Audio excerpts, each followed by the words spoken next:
कहते हैं माँ की आखिरी ख्वाहिश अगर अधूरी रह जाए, बेटा एक बार आ जाए तो इंसान सारी जिंदगी पछताता है। मेरा बेटा कितना मासूम था। ये कहानी है एक ऐसी माँ की जो कभी अपने बेटे के लिए दुनिया से लड़ जाती थी। अभी नहीं, बहुत मसरूफ हूँ। बेटा बस एक बार बात कर ले। बाद में बात कर लूंगा।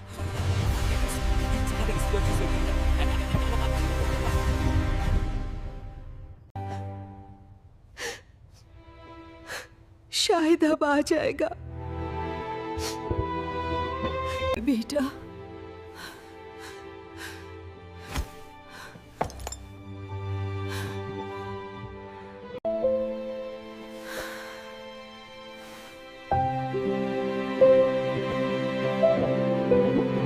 अम्मी,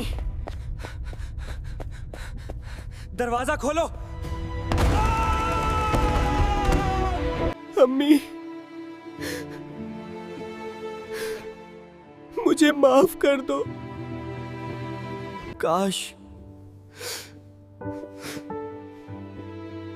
मैंने कॉल उठा ली होती।